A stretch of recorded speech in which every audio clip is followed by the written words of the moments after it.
जय शिव शंकर।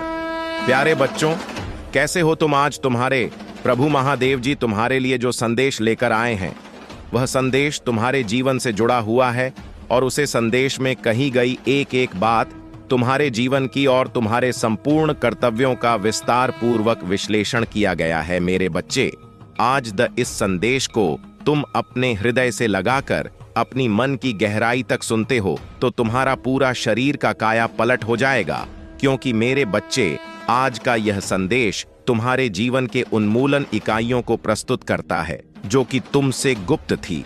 आज मैं उन्हें तुम्हारे सामने लेकर के आऊंगा। एकदम से तुम्हें डरना और चौंकना बिल्कुल भी नहीं है मेरे बच्चे, क्योंकि आज का यह दृश्य बहुत ही अद्भुत होने वाला है जो तुम्हारी आंखों के सामने घटित होने वाला है। आज मैं बहुत ही विस्तार पूर्वक तुम्हें सब कुछ बताऊंगा। जो तुम्हारी इच्छा है, जो तुम्हारे मन में चल रहा है, वह मैं तुम्हें पूर्णता है बताऊंगा। मेरे बच्चे, तुम्हारे सभी दुखों का अंत होगा। तुमने जो दुख अपने जीवन में प्रतीत किए हैं, जो तुम्हारे जीवन में घटित हो रहा है, शुभ और अशुभ सभी का प्रमाण, यह तुम्हारे जीवन की सबसे बड़ी भूल होगी और तुम सबसे बड़े अपने जीवन के कर्तव्य से वंचित रह जाओगे, जिससे तुम्हें होना नहीं चाहिए था। आज यदि तुम इससे दूर होते हो तो यह तुम्हारा दुर्भाग्य है कि मैं तो सिर्फ तुम्हारे लिए आया हूं और तुम्हारे पास चलकर आया हूं। तुम्हें आश्वासन देने के लिए एक महत्वपूर्ण संदेश तुम्हारे जीवन की प्रतीक्षा कर रहा है, जो तुम्हारे जीवन को सुनहरा बनाना चाहता है, सुलभ बनाना चाहता है। मेरे बच्चे, तुम्हारे जीवन की नई शुरुआत होने वाली है। तुम्हें डरना नहीं है, अपना दिल थाम कर रखना है, अपने आप पर संयम और नियंत्रण बनाए रखना है। जितना हो सके तुम अपने आप पर कंट्रोल रखोगे, उतनी ही सिचुएशन तुम्हारे अनुसार हो जाएगी, अन्यथा तुम्हारी सिचुएशन डिसबैलेंस हो जाएगी और फिर तुम बाद में सोच रहे जाओगे। मेरे बच्चे, यह शुरुआत तुम्हारी बहुत ही बेहतर है। इसका तरीका थोड़ा अलग है, या एक नए अंदाज के साथ तुम्हारे सामने आएगी और तुम्हें हौसला देगी, तुम्हें बुलंदी हो तक पहुंचाएगी और तुम्हारी जीत सुनिश्चित कराएगी। मेरे बच्चे, ऐसी शुरुआत की तो बहुत लोग प्रतीक्षा करते हैं, परंतु सबको ऐसी शुरुआत प्राप्त नहीं होती है, क्योंकि वे शुरुआत में ही अपना गलत कर्म बैठते हैं और उनके आगे का जो भी समय आने वाला होता है वह पहले ही बर्बाद हो जाता है। यदि आज तुम मुझ पर विश्वास करते हो, तुम मेरी बात हो अपने दिल की गहराइयों तक लेकर जाना।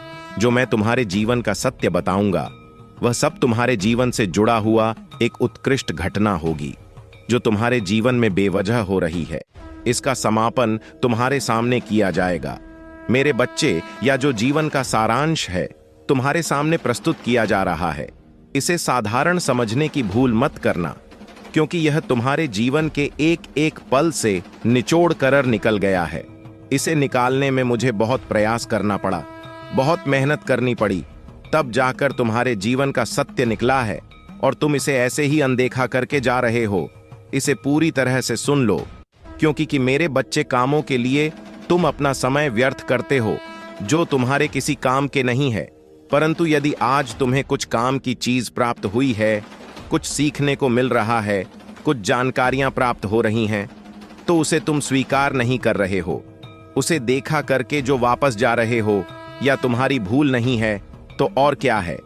मैं इसे तुम्हारी भूल ही समझता हूं, क्योंकि जानकर कोई भी ऐसा कार्य कर ही नहीं सकता है जिसको जहां पर सीखना होता है वहीं पर बस एकता है, लेकिन सीखने के लिए तैयार नहीं होते हो, तब तुम आगे कुछ नहीं कर पाओगे।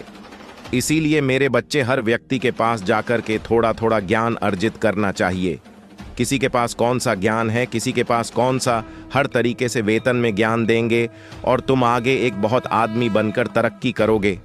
यदि तुम अपने आप में अहंकार में डूबे रहोगे, तुम यह सोचोगे कि मेरे पास सब कुछ है, मैं यह सब कुछ करने में संभव हूं, कर सकता हूं, जैसा मेरे लिए आप पर्याप्त नहीं है, पर्याप्त ही है।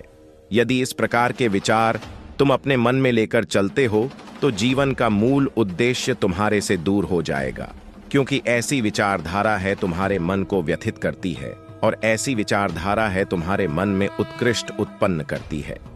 एक ऐसी उत्कृष्ट जो तुम्हारे जीवन की सरोज भाई इकाई होती है और तुम्हारे उसे मूल आधार को प्रस्तुत करती है, जहां पर तुम्हारी शुरुआत होती है। मेरे बच्चे, क्या तुम आज अपने अंतरात्मा की गहराई से कह सकते हो कि मैं जो कह रहा हूं, यह जो कर रहा हूं, वह सब सही है? क्या तुम सही मार्ग पर चल रहे हो? क्या तुमने सही रास्ते का चयन अपने अनुसार किया है? नहीं। यदि इस पर तुम विचार करोगे तो तुम्हारी विचारधारा बहुत ज्यादा बढ़ती चली जाएगी। मेरे बच्चे, मैं तुम्हें पूरी तरह से समझने के लिए तैयार हूं और समझने के लिए ही आया हूं। अब तुम्हारा क्या मन है? तुम्हारी क्या इच्छा है? क्या तुम मेरी बात है सहमत हो या मेरी बात को मानने के लिए तैयार होगा? तुम्हारे पर निर्भर करता है। यदि आज तुम समय व्यर्थ में कमाते हो तो आगे का जो समय आएगा वह तुम्हें वक्त नहीं देगा। ऐसी स्थिति तुम्हारे सामने अचानक से उत्पन्न होगी कि तुम उसके लिए कुछ समय नहीं निकल पाओगे और ना ही तुम उसके लिए कुछ कर पाओगे। इसलिए मेरे बच्चे, पहले से ही सावधान और सतर्क रहो कि जब तुम्हारे सामने कोई ऐसी स्थिति आए तो उसको तुम डट कर सामना कर सको और उसे पर अपनी सभी शक्तियों का प्रयोग कर सको। उसे रोकने का प्रयास करें, क्योंकि यह तुम्हें कुछ प्राप्त हुआ है तो उसका प्रयोग तुम्हें अवश्य करना चाहिए। मेरे बच्चे, तुम जीवन की इन परिस्थितियों से बहुत ज्यादा परेशान हो क्योंकि तुम्हारे जीवन में दुख दर्द के अलावा कुछ मिला नहीं है। तुमने अभी तक अपने जीवन में सुख का अनुभव नहीं किया है। यही तुम सोचते रहते हो। तुम क्या सोचते हो? क्या मेरा ऐसा समय नहीं आएगा जब मेरे जीवन से इन दुखों का अंत हो जाएगा? मैं परेशान हो चुका हूं। मैं इतना परेशान हो चुका हूं कि मैं किसी से बात नहीं सकता हूं। मैं पाल पाल रो रहा हूं क्योंकि मैंने जो चाहा हुआ मुझे मिला नहीं और जिस उसकी मैं इच्छा कि वह मुझसे दूर ही चला गया। मैंने सोचा था बहुत कुछ करने के लिए, परंतु मैं वहां कर नहीं पा रहा हूं।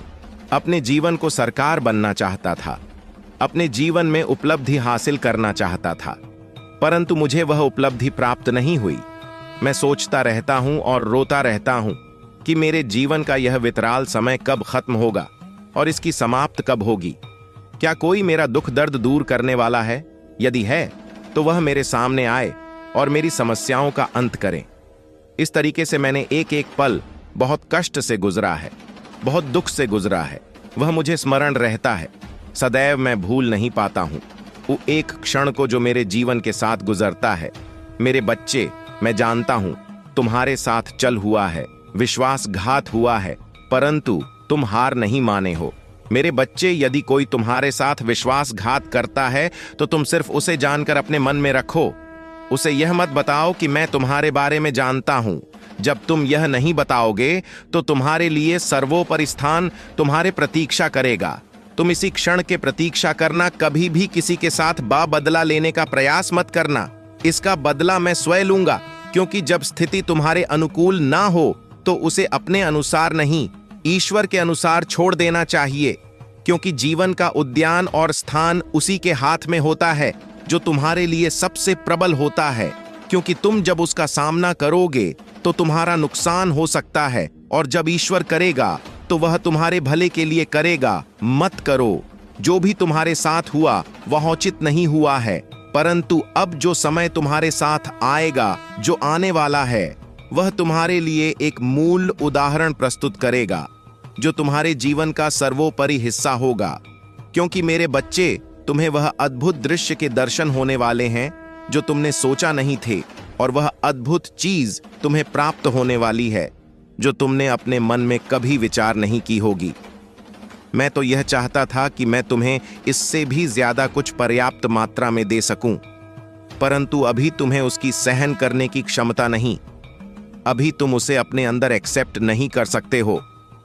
इसीलिए मैं अभी रोक कर बैठा हूं। जब तुम सक्षम हो जाओगे, अपने आप को मजबूत बना लो, अपनी नित्य क्रियाओं को कर, अपने आप को जब एक अच्छी तरीके से प्राप्त हो जाएगा, तब तुम्हारे लिए हर कुछ करवाना आसान हो जाएगा। मेरे बच्चे, तुमने जो सोचा नहीं था वह तुम्हें अब मिलेगा, क्योंकि तुम्हारे जीवन का आधार कुछ और था और तुम कहीं और पर अपना समय व्यर्थ कर रहे थे। मैं तुम्हें समझा रहा था, किंतु तुम समझ नहीं रहे थे। यही तुम्हारी सबसे बड़ी भूल थी।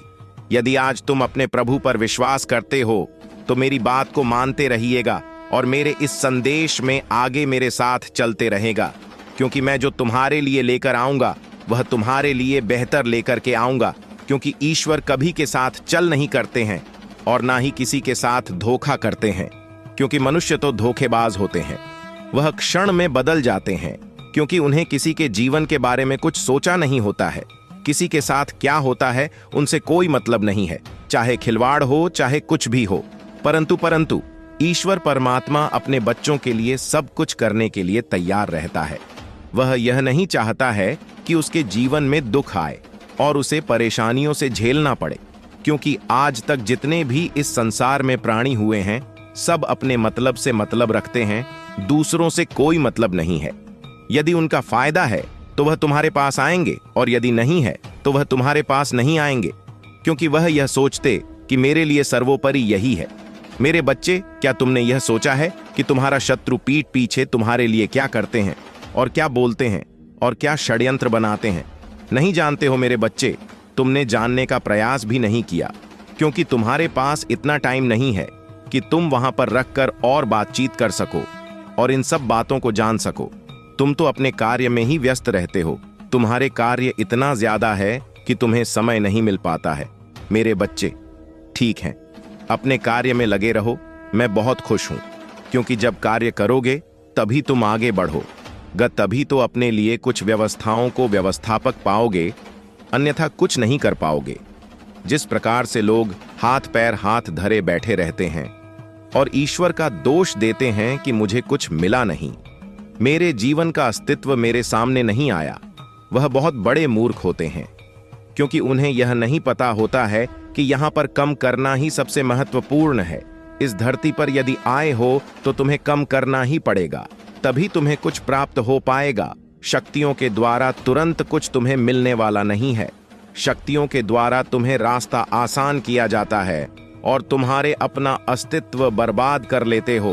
तो ईश्वर का कार्य यही है कि तुम्हें सही रास्ता दिखाया जाए, सही मंजिल दिखाई जाए और तुम्हारे कार्य को आसान बनाया जाए।